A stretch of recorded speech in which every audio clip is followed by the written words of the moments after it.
I'd like to extend my greetings by saying to all of you, Assalamu alaikum.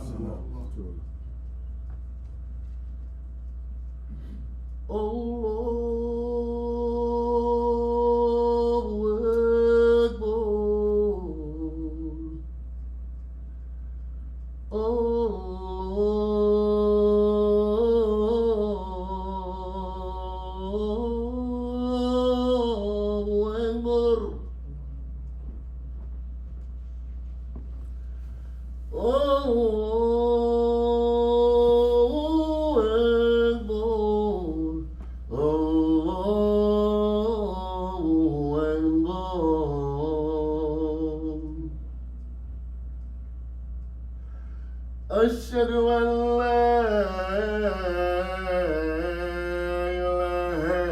إلا الله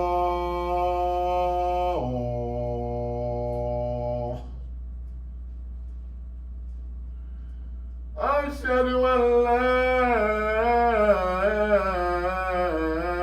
إله إلا الله أشهد أن محمدا رسول الله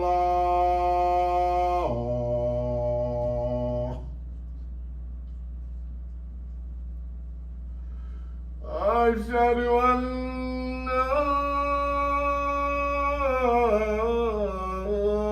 محمدا رسول الله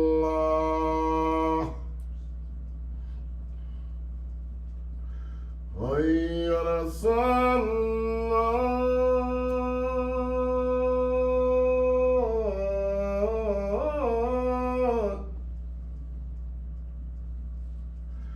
هيا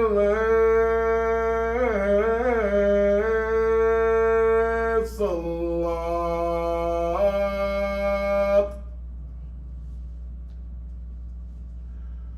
هيا الله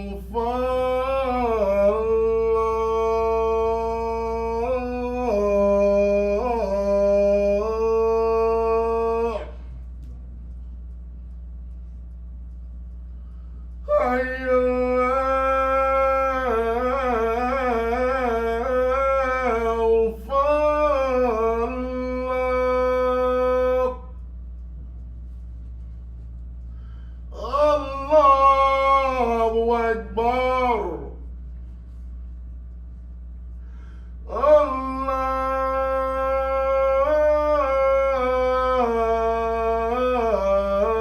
الله أكبر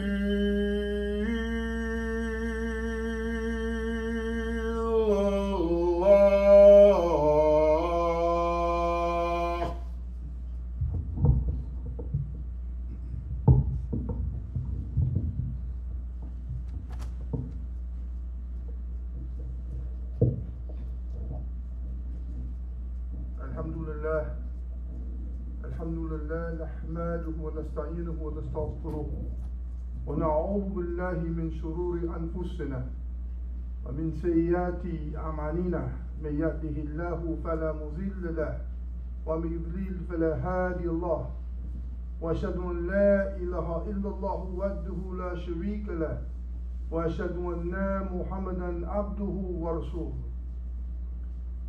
يا أيها الذين آمنوا اتقوا الله حق تقاته ولا تموتن إلا وأنتم مسلمون يا أيها الناس اتقوا ربكم الذي خلقكم من نفس واحدة وخلق منها زوجها وبث منهما رجالا كثيرا ونساء واتقوا الذي تسألون به والأرحام إن لها كان عليكم رقيبا يا أيها الذين آمنوا اتقوا الله وقولوا قولا سديدا يصلح لكم أعمالكم ويغفر لكم ذنوبكم ومن يطع الله ورسوله فقد فاز فوزا عظيما أما بعد فإن خير الحديث كتاب الله والهدي هدي رسول الله صلى الله عليه وسلم وشر الأمور محدثاتها وكل محدثة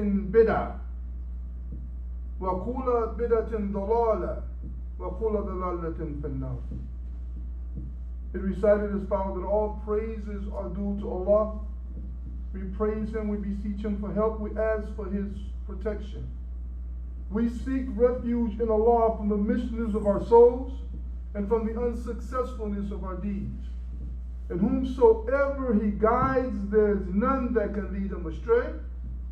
And whomsoever He causes to err, as a result of his own actions, there's none that can lead him aright.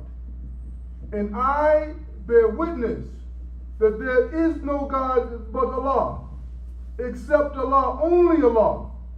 And I bear witness that Muhammad sallallahu alaihi wasallam is His messenger. O you who believe, be careful of your duty to Allah with the care which is due to Him and only Him. And do not die unless you're a Muslim. And O people, be careful of your duty to your Lord who created you from a single being, created his mate from the same kind, and spread from these two many men and women.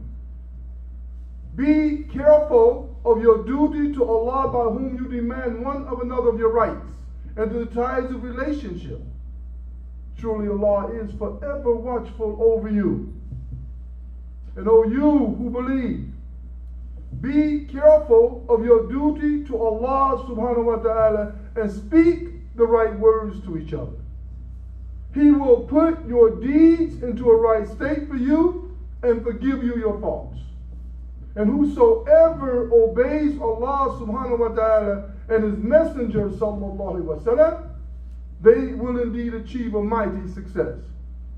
Certainly after this, the best speech is the book of Allah subhanahu wa ta'ala, the Quran Majid. The best guidance is the guidance of Muhammad sallallahu alaihi wasallam. And the worst of all things and affairs are newly invented matters in religion. For all newly matters in religion are innovations in religion. Bid'ah. All bid'ah, all innovations in religion are astray. And all astray will lead you directly to the hellfire. Again, my brothers and sisters, I bid you on this beautiful Jummah afternoon in the words of peace. Assalamu alaikum. You know, what lessons, brothers and sisters, what lessons can be drawn from looking at the situation of the Muslims who are living today? The Muslims who are living today. The Ummah, as you see, all over the world, is afflicted with all kinds of calamities, which in reality have dismembered into various fragments. Now, I don't know if you study history, or you should be studying the history of the world, or you should be studying what's going on in your own society or in the world today. Whenever calamities, for example, in one part of the Ummah seem to be abating, an even more disastrous situation erupts in another side. You see. So the Ummah of Rasulullah sallallahu alaihi wasallam in the 21st century continues to live in a state of constant shock. Why are the Muslims fighting the Muslims? Why are these situations occurring in today's society? And in spite, brothers and sisters, of all the pain and grief that fills the hearts of all sincere and concerned Muslims, these particular types of calamities, these types of calamities contain great lessons for us as Muslims. If you can sit back and learn, and I come up with four. I come up with four lessons that you can learn in terms of what's going on today. First, nations and civilizations pass through periods of what I call strengths and dominance. You know, if you go back and look at history, then the history, these strong nations, what did they do? They relapsed. They relapsed. Then they weakened. Then these nations, if you go back into history, they regenerated until they disappeared altogether. This is what happens. And history have a tendency in many cases of repeating itself. You see, there have been many civilizations which influence world events but have been destroyed and are no significance of today. If you look at history, the Quran relates vividly. If you think about what the Quran states, it relates vividly the fate of nations and tribes such as the Ad, such as the Thamud, such as the people of Lut, such as the tribe of Fir'aun, what he did and how he took, who displayed all of this mischief. They displayed all of this types of corruption on earth. And Allah Ta'ala, he made a statement. Did you not see how your Lord dealt with the people of the Ad? You remember that statement from the Quran? How he dealt with them? How he dealt with the Thamud? Allah describes these people, the Ad people, he said they were very tall, like lofty pillars, tall in nature. Allah said they were like, of which were not a land created like it before. No people was created like these people. So these people are no longer in existence.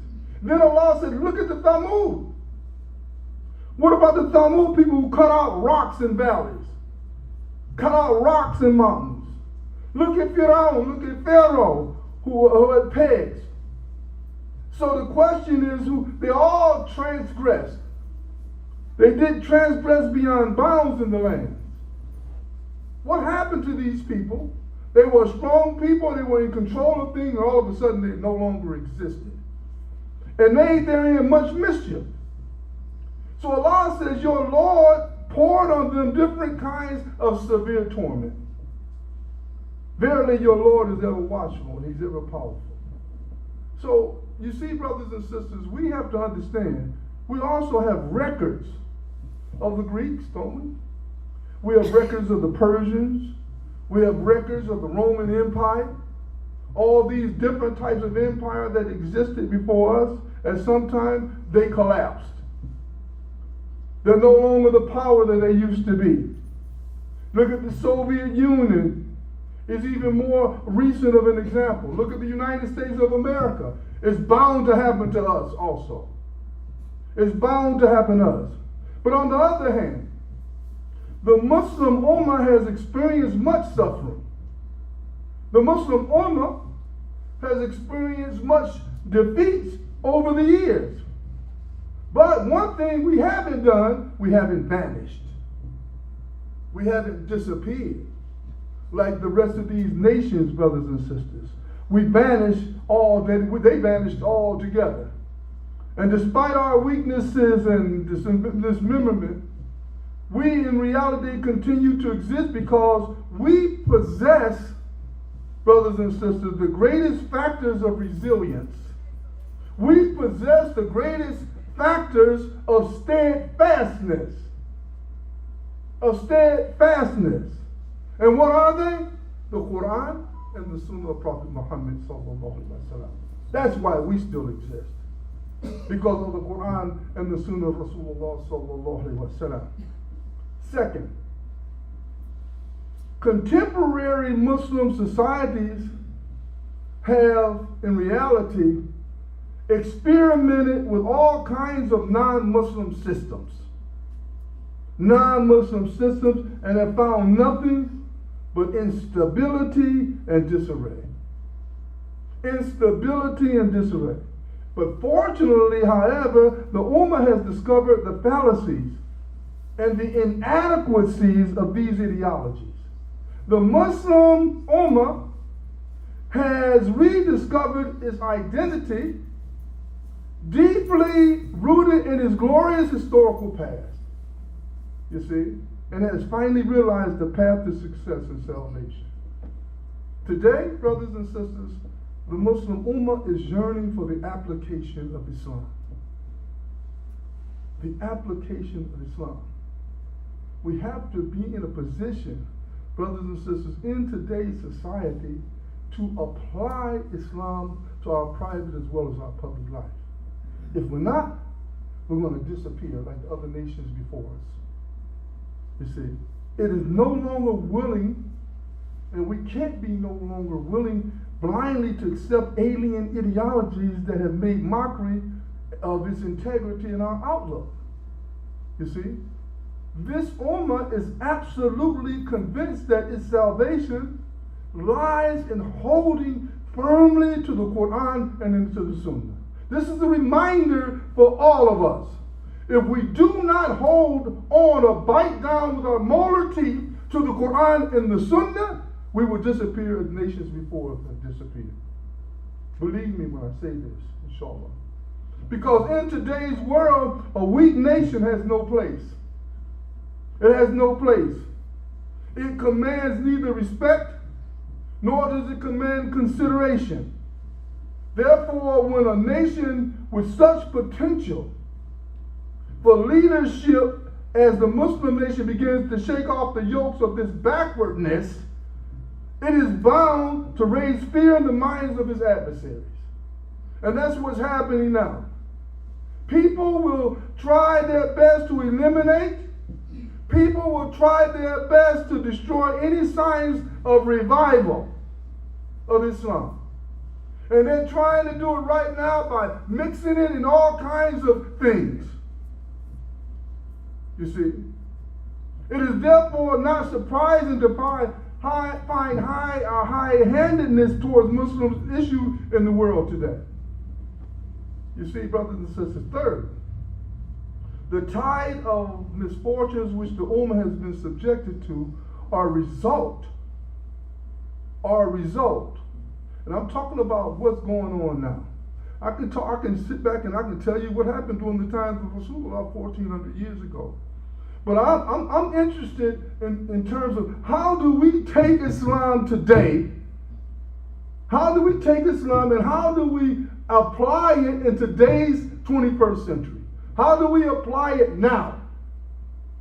How do we apply it now? You see? Because the tides of misfortune of the Ummah has been subjected to are the result of the weakness.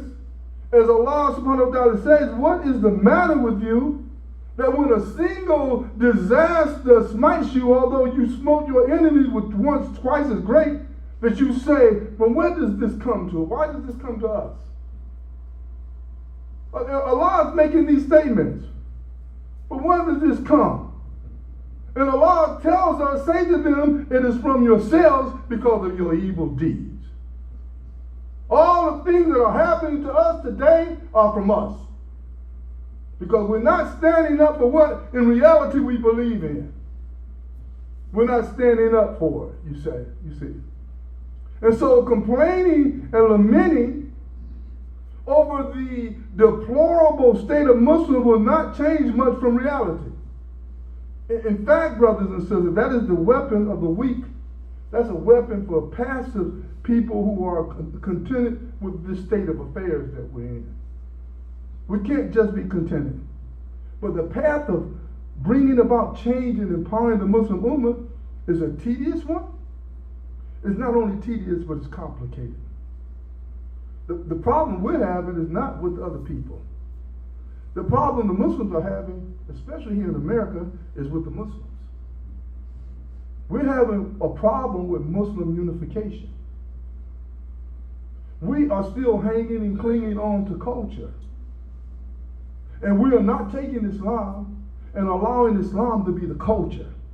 People are prioritizing their own individual personal culture before Islam. That's what's going on. That's why we have all the masjids who are on one side of town in one particular area and other masjids there. Now I can say that might not be the only reason because people locate in certain areas and then want masjids. It's always good to have masjids in certain areas, in every area. If you go to Mecca, there's a masjid on every corner. When you pray, you have no excuse for not praying, because when you walk out the door, I can walk across the street to the Mosque. Everybody's just not going to the Kaaba. So those things are happening.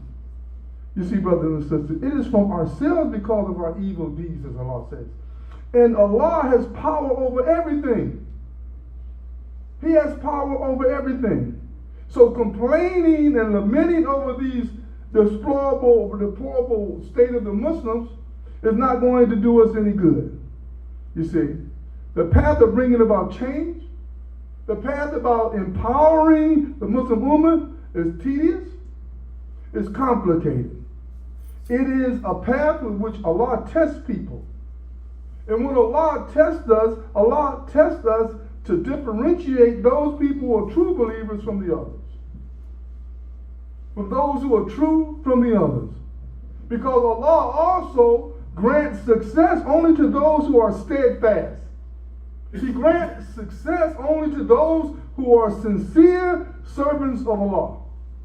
And he says, do you think that you will enter Jannah without such trials as came to those before you? Do you think that you will be held to say, I believe, and not be tested? So we're going through turmoil. We're going through tests, you see. And Allah said, yes, there were people who were afflicted with severe poverty. There were people before you who was convicted with severe ailments and were so shaken that even the messenger and those who believe along him would say, when is Allah's help going to come to us? But they believed so much, and Allah said, yes, certainly the help of Allah is always near. That's where our faith has to be. To understand that whatever problems or situations that we're going through, we also have to know that Allah's help is always near us. If we continue to believe. Finally, and fourth, brothers and sisters, in spite of the persistent hardships, despite of all of the persistent setbacks the Ummah is experiencing, it will eventually achieve victory, inshallah. It will achieve victory, inshallah. And Allah, as Allah has promised us, what did he say? He said, and verily our word is going forth of old for our slaves. The messengers that they verily would be made triumphant, and that our hosts, they would be the victors. So you see, it's a win-win situation, but we have to hold steadfast. So in my conclusion, brothers and sisters, Muslims must understand clearly that establishing Islam is not an easy task. I have to go back into the 20th century, and it was a hard and difficult task for those pioneers, those Muslims like my granddaddy, Imam Ali Akram, to establish Islam. And think about it. He established Islam back in the early 1920s. He established the FirstCleveland Mosque in 1937. And in establishing Islam in 1937, he was steadfast. But he was also held as a triple minority. He was a minority being an African American. They were going through turmoil, trial, and tribulation, coming out of slavery and still within slavery within the United States government. He was an African American minority who lived in the African American community, okay, because he was what? He was Muslim. In an African American community, a Muslim in a Christian African American community. That makes him a minority. And he was also a Muslim who lived in America, which makes him a triple minority. So for him for names like my mother's name, Khadija, and Mubarakah, and Noura, and going to school, can you imagine the children, how they mock them? What kind of name is that? Wearing scarves to school, covering yourselves? You were mocked back in the 50s and the 60s and the 70s. So they had to be steadfast. Islam during those days, brothers and sisters, were not easy. They were not easy for us. It will not come while we do not display a distinct identity. A distinct identity. And neither will this task be achieved while we assimilate into this Western or Eastern ideology lifestyle. If you even go over and overseas, everybody want to be Americanized. Even those Muslims who are in Muslim countries, they're not wearing the thobes and all of that. They taking off those thobes and they putting on American clothing. Okay? That's what's happening. They want to be identified as Americans, you see. And victory, you see, comes through clear vision. If you want to be victorious, it comes through clear vision. Victory, brothers and sisters, if you want to be victorious, especially Islamically, it comes through hard work. It comes through hard work. And it comes in absolute trust in Allah subhanahu wa ta'ala, who has no partners over his dominion. Believe that, inshallah. And if we continue to believe it, we will be victorious. And as Allah said, eventually the believers will win through, inshallah. So let us be mindful of this. Let us learn the lessons to establish Islam in today's society, to be strong. And as we are strong and as we are consistent, we will be, inshallah, victorious, inshallah. May Allah bless us, and may Allah keep us as Muslims now and forever, inshallah. Amen.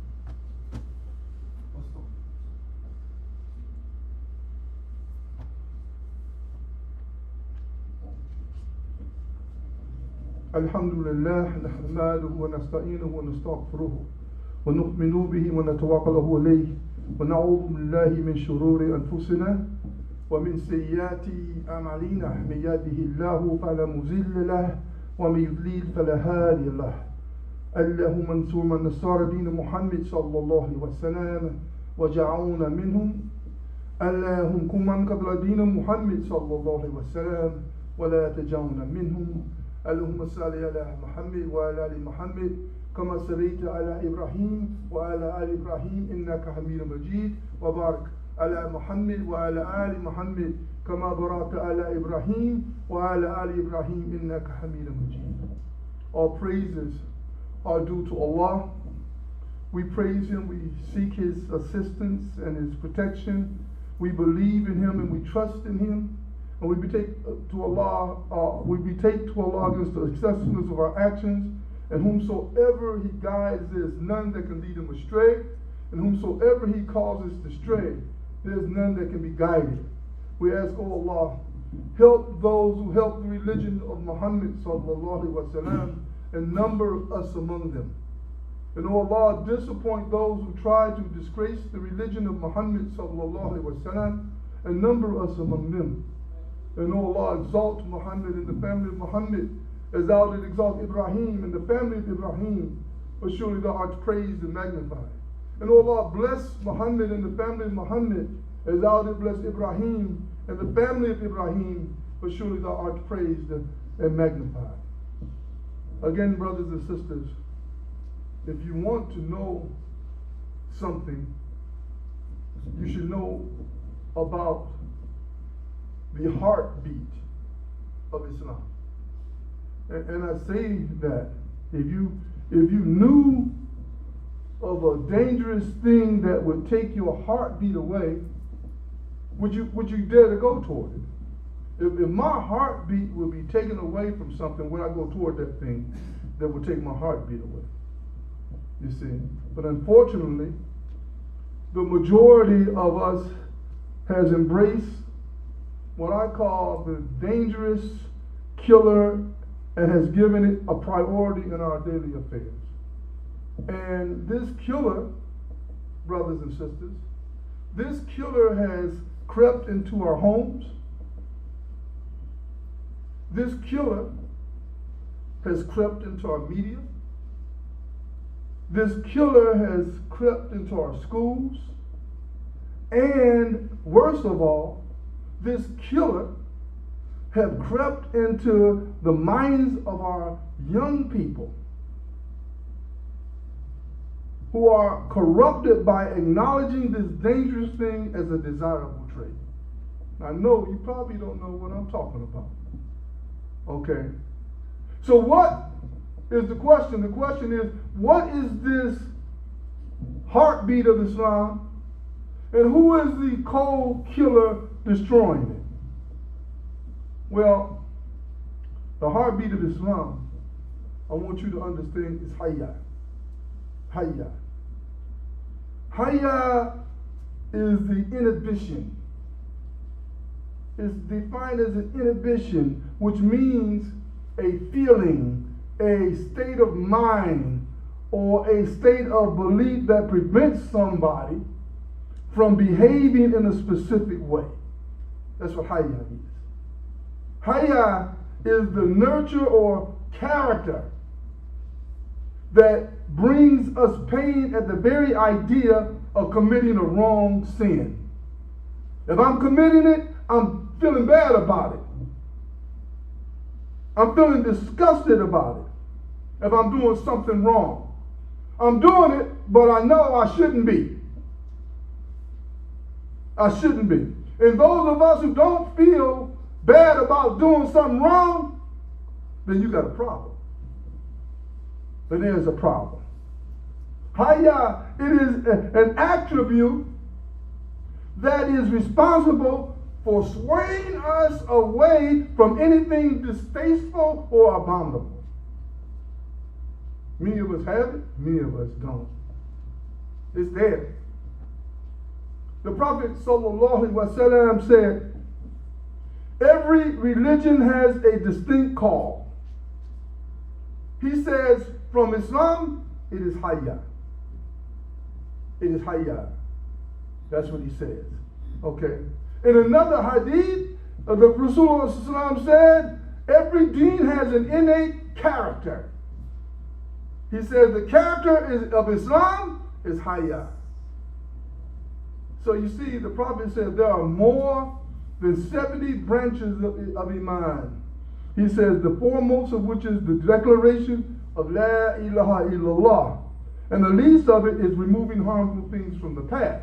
He says, and Hayaa, a Hayaa is a branch of Iman. So we have to understand, what Hayaa is, brothers and sisters. The killers of Hayaa are many. The killers are many. Some of the main factors include an overemphasis on individualism that reveres materialism and sexual freedom. Guess what's happening in America? Guess what's happening in America? Okay? America is giving us more individualistic attitudes, and it's okay to have some type of individualism. Okay? It's okay to be free on your sexual expressions and the experience sex. And America is backwards in regard to this. Islam seems or appears to be backwards. Okay, when Islam tells you that this is what you shouldn't do, one person came up to me and one person asked me, well, how is it should I approach a woman? Well, in today's American society, the American society says to you, hey, look, if you want to begin trying to process a marriage, have an affair with her. Go out on dates with her or with him. Meet each other. Okay, continue. Shack. Do all these things. Then you'll get to know who you think you want to marry. Okay? And of course, by the time you get to know 6 years, 7 years down the road, you would have committed 6 or 7 years worth of zina. Okay? And so that you may have found out, well, hey, okay, well, I don't think I like what I'm doing right now, so 6 or 7 years, let me go to the next stage or the next person. This is what America, Islam says, that's not how it goes. Okay? Get you a wali, get you someone who represents you. Allah says, the Prophet says, there's no marriage if there's no wali. There's no guardian. There's somebody who represents you. Okay? No shacking.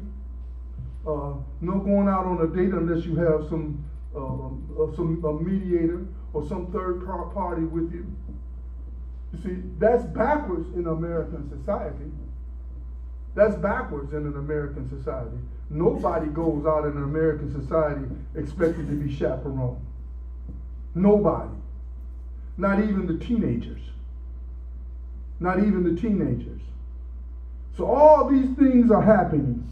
You see, individualism can be great after all. Standing up for what we believe in is a positive trait, but it also can be taken to extremes. It can be taken to extremes. The problem, brothers and sisters, lies in the all-accepting, the all-tolerating view of individualism that knows no limits to what it seeks and the way it disregards communal interests. That's what happens in this 21st century. This is clearly evident in this contemporary society, for example, that ends up tolerating promiscuity, which makes it extremely hard for those who choose not to support that kind of lifestyle to avoid its harm. If you look at TV today, they got people, they have women and men, I'm going to say women and men, they got men kissing men on commercials. Men kissing men on commercials. We become so sullen with it that it's acceptable behavior. And when it happens, if we don't say a astaghfirullah every time it happens, something is wrong with us. Because now we become immune to these types of things. They have gotten to the point now where they got women with underwear on, shaving near their private parts on commercials. And I'm saying to myself, my God. So now I have to ban. I'm so glad I don't have little bitty children in my house. I have to ban myself from even looking at TV sometimes. These things are happening. These things are occurring. And they're occurring so much, we are taking it on as acceptable behavior. That's the American way. And we're accepting it. And so those individuals lose the ability to keep their sense of Hayaa alive when these types of things are constantly happening. And we're constantly accepting this type of behavior. And no wonder that many of our young people today, are lacking the ability to differentiate what is prohibited from that which is allowed. I got my little grandson, I had to tell my son, hey, you have to stop this guy from using the TV center. He's going on TV. He's 6 years old. He's going on TV with the, I don't know what this game system is. This game system is giving him a gun, okay? And he's shooting everybody in sight, including the little lady with the grocery basket. Including the little lady with the grocery basket. So I asked him, why did you kill her? Oh, she's just one of the bad guys. I guess everybody walking is bad, so I'm going to shoot them. But this is what's happening in our society. That our children, and then we're wondering why the 13 and 14 and 15-year-old kids are shooting AKAs and doing drive-by shootings, because it's okay if they become inundated with this type of behavior, via media, via Instagram, via Facebook, and all the other things. You cannot get our kids off the phone at the dinner table. We can't. Our kids are on the phone at the dinner table looking at the phone without even eating their food. They got a commercial where a little girl's looking at her phone and the people just bring the food and put it on the table. It's reality. Our kids have been stunned and mesmerized and hypnotized with this, and there are triggers. There are triggers. And once you're triggered, the next thing you know, you're in a mall getting shot. It's happening. That's the reality.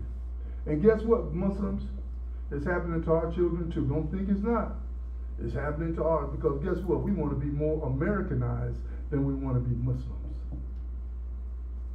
That's the problem.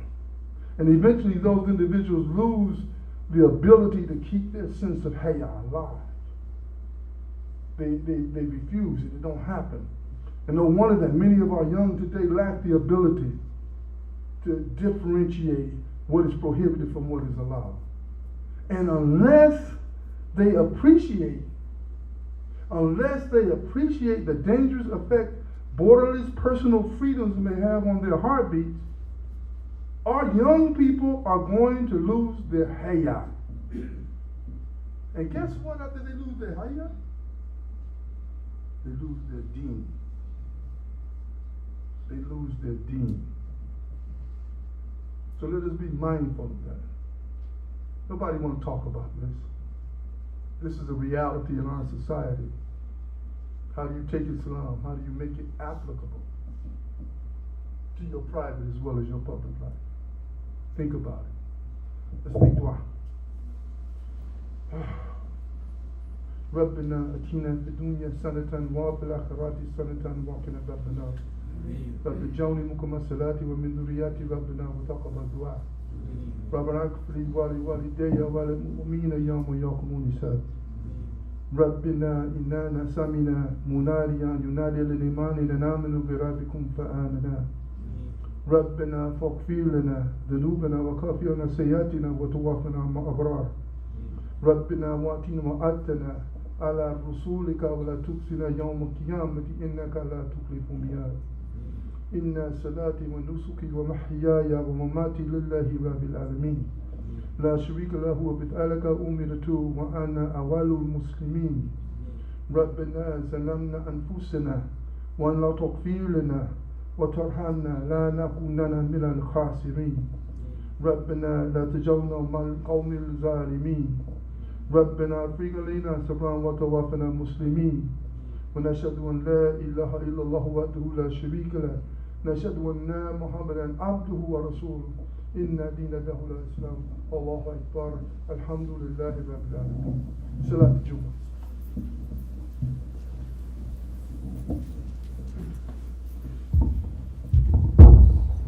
الله أكبر الله أكبر. أشهد أن لا إله إلا الله. أشهد أن محمد رسول الله. حي على الصلاة حي على الفلاح. قد قامت الصلاة قد قامت الصلاة. الله أكبر الله أكبر. لا إله إلا الله.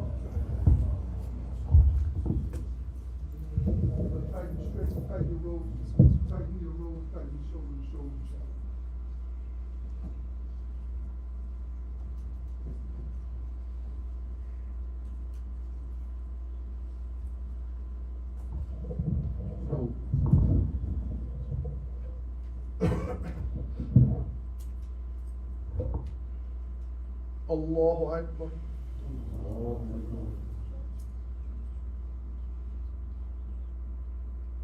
الحمد لله رب العالمين الرحمن الرحيم مالك يوم الدين إياك نعبد وإياك نستعين اهدنا الصراط المستقيم صراط الذين أنعمت عليهم غير المغضوب عليهم ولا الضالين.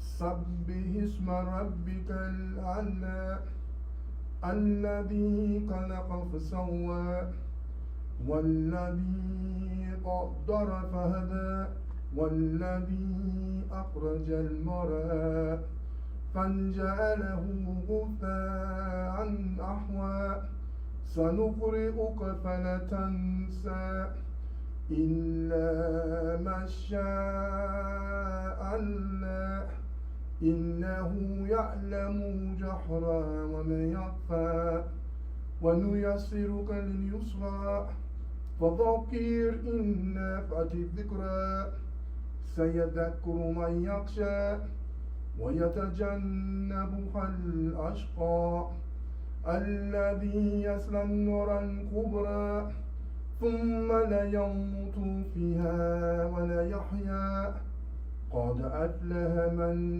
تزكى وذكر اسم ربه فصلى بل تؤثرون الحياة الدنيا والآخرة خير وأبقى إن هذا لفي الصحف الأولى صحف إبراهيم وموسى.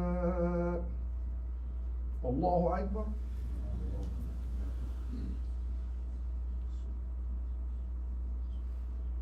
سمع الله لمن حمده.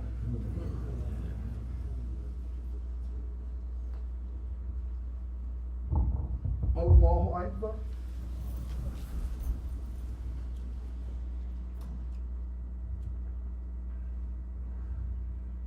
الله أكبر. الله أكبر.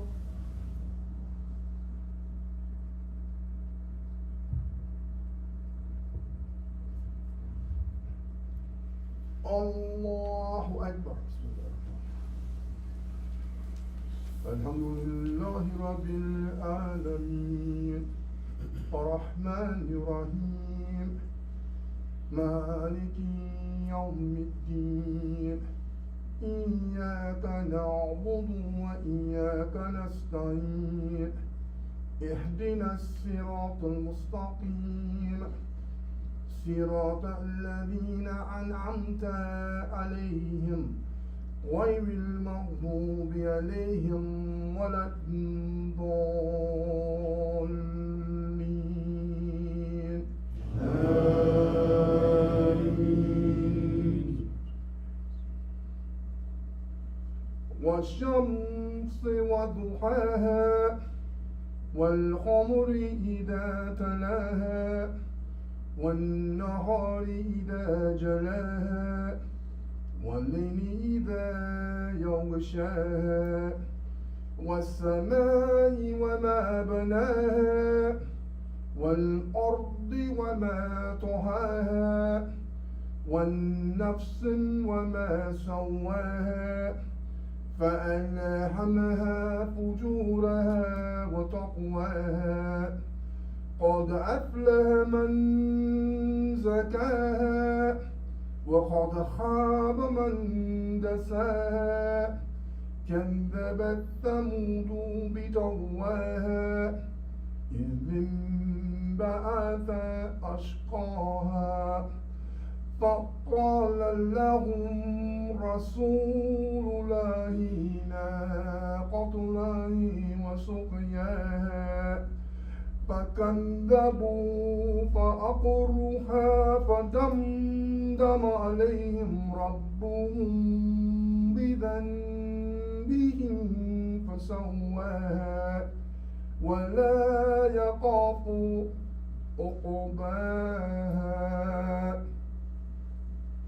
الله أكبر.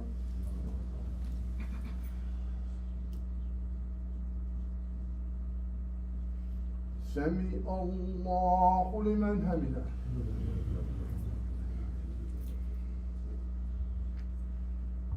الله أكبر.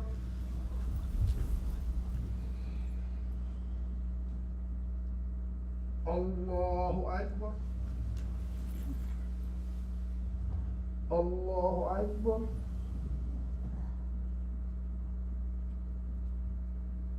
الله أكبر.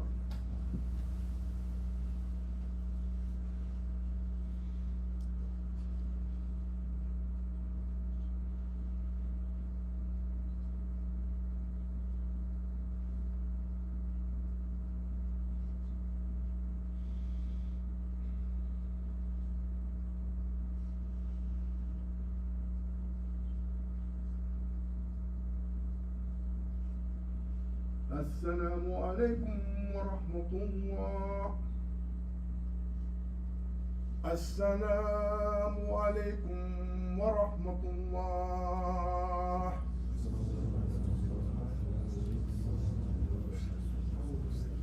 I'd like to make a couple of announcements, brothers and sisters, before you leave, inshallah. I want to encourage all my brothers and sisters, inshallah, especially to give sadaqah, inshallah. The masjid is in need of sadaqah, but it's also in need of your support. Allah tells us in the Quran to visit and maintain the masjid. So you have 100 people, 200 people come in, and you get $200 or $300. That means $1 a person who comes in every sadaqah. That's, I don't know. But if we go to McDonald's, we pay $10 and $15 for a sandwich. So we're prioritizing other things before we prioritize the masjid of Allah. And I'm not just talking about this masjid only. I'm talking about every masjid. You should teach your children to give. We should all teach. You should come in with the preparation of always preparing for rewards of Allah. And in reality, this is some sadaqah that you receive in your spiritual bank account, that it'll be waiting for you when you get to be judged by Allah subhanahu wa ta'ala. So let us be reminded of that. Those of you who don't have, a lot of people say, well, I don't have no cash. Well, we got Cash App, we got Zelle, we got checks.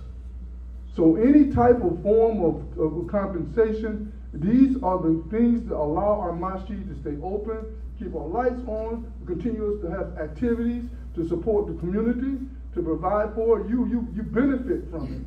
Across the street, I have a garden across the street where I'm harvesting. If you don't want to go to the store and get collard greens and some tomatoes, go across the street. It's free. But your services have done this.